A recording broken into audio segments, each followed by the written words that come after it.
back at spring break when I put the mason bee houses up. Well, it looks like I had some takers on places to live. There's a couple of 3 tubes filled in here. And then the one down here at the end has some filled in also. So there's some filled in there too. So yay, they used it. That's awesome. There's the waxing gibbous moon coming up. What a perfect fall evening it is. Just wish we could get some rain, but you know, it's a beautiful evening otherwise. Hi, Sneak. No, hi, Sneak. Hi, Sneak. Oh, you're mad because I didn't bring any treats. Okay, that's fine. Hey, buddy boy. Lily's coming back to finish trimming Little Miss's feet tomorrow, so that'll be good. Leaf and Sylvester are hanging out up there under the shed. Well, I am home from work today. I had lunch with my friend Leslie after class. And I met with some of my research students this morning, getting them started on their senior capstone projects really well.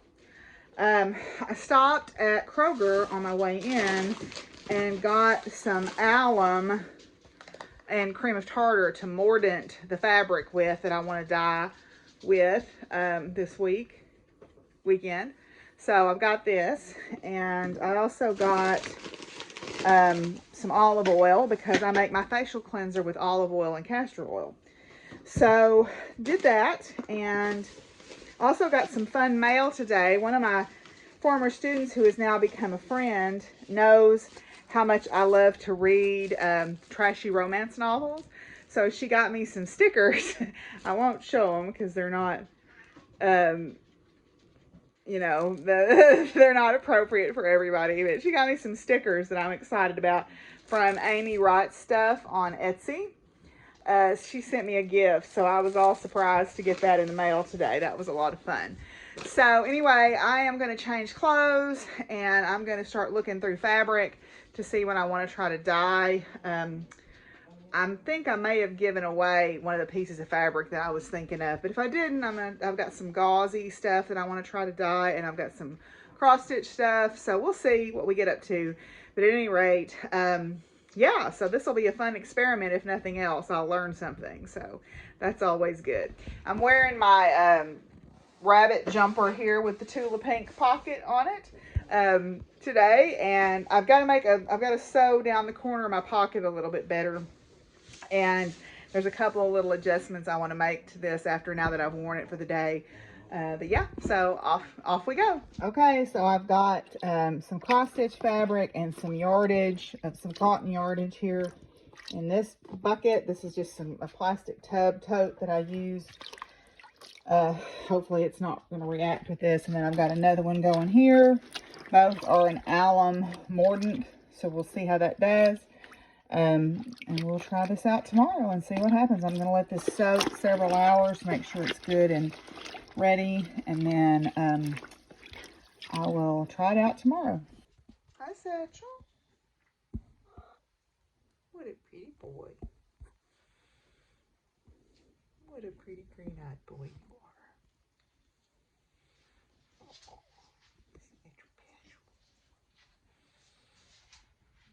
Him's a sweet feller.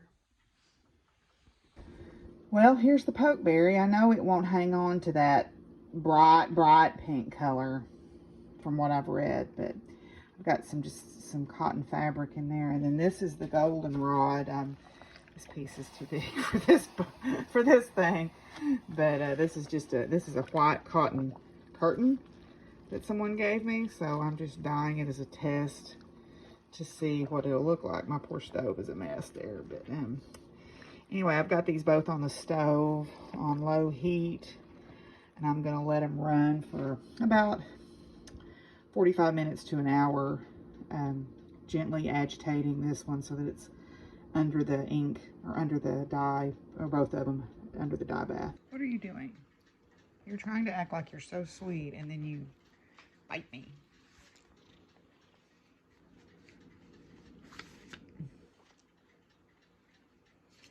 Yes, you're rotten bottom.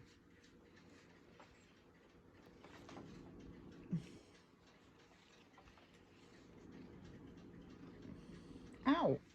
No, don't rabbits. No rabbits. Don't rabbits me.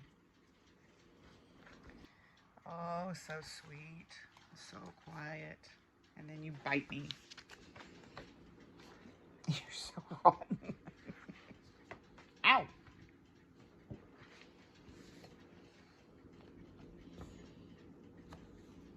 So I decided I was going to try to get some writing done today, but apparently my Microsoft Office needs to update, which I can't do till I take my computer to campus. So I'm going old school today and writing some thoughts down on paper while I'm letting my next wave of fabric go here in the dye pots.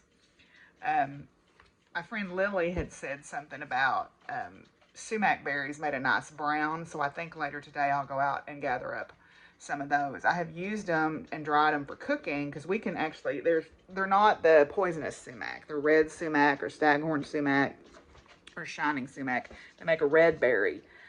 Here, the poisonous kind has a white berry, so it's pretty easy to tell it apart. So I'm going to go out and gather up some berries and see if I can't make some brown dye, and we'll see what happens. So I went out and gathered up some sumac berries out of my yard. These are just red sumac, but I also found on a little volunteer tree in the corner a couple 3 ripe persimmons. So let's cut the seeds open and see what they say about the winter. How about? Well, according to lore, the persimmon seeds tell us about what the winter weather is going to be like. If there is a knife, the winds will be cold and biting. They'll be sort of colder than normal. If there is a fork, there'll be a mild winter. And if there is a spoon, there will be a lot of snow. And that's sure enough a spoon. Oh no, I'm hoping that's wrong. Old Farmer's Almanac says colder and snowier than normal here. And Gusty started getting winter hair before Labor Day. So all those 3 things together is not a scientific assessment at all. But those persimmons have spoons. And I'm enough of a Granny Mountain Witch that I'm going to plan like the persimmons are right. Anyway. Hi, Baxter. Oh, I know. I love you too. I love you too. Yes. You telling me a secret? Oh, I love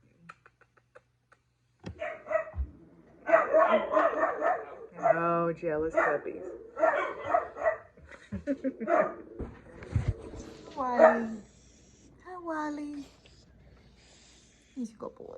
Well, I'm making good progress on my Saturday morning sweater here. I actually finished the ball of orange, and now I'm adding another ball of yellow, and I think that that will get it as long as I want it. I want it long enough that I can wear it over leggings.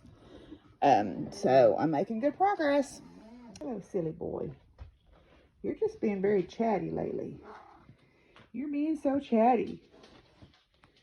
So chatty. So chatty.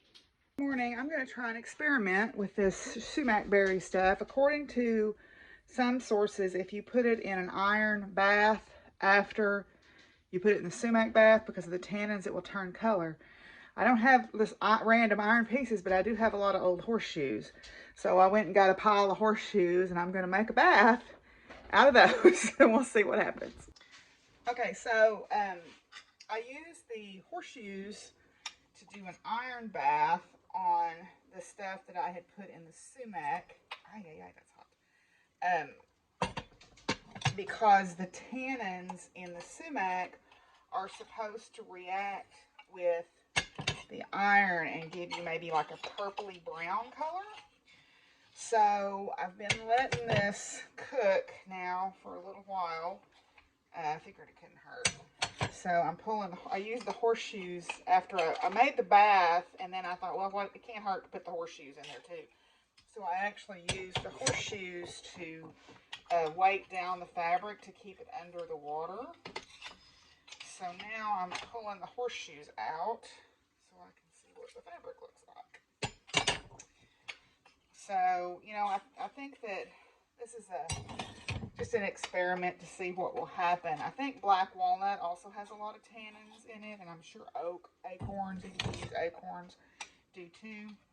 But I was casting around trying to think of iron, and I was thinking iron nails, And then I thought, well, good Lord, I've got all these horseshoes in the barn, so why not use it? So I'm going to get ready to pull this out and see what it looks like. Tell you what, this is not a sponsored commercial, but these little totes are the bee's knees when it comes to toting stuff around like this. They're made by Tough Stuff products. I get them at my feed store. I use them in the garden. I use them to carry stuff like this. Move this kind of stuff back and forth around in my kitchen without making a mess. It's the bomb. I really like these. I've got 2 of them right now, but I think I'm going to get me a couple more. So, yeah, Tough Stuff Flex Tubs. Not sponsored, but I would take some free stuff if they wanted to send it to me. Okay, so this is what we got. This really pretty sort of purpley gray color.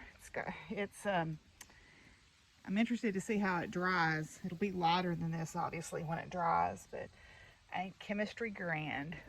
Okay, so I'm going to end up the video for this time. I have been working on my Equinox. This is a pattern by Cassandra Rosardi, or also known as Riza Knits, and you can make it either as a scarf or a cowl. I am choosing to make it as a scarf.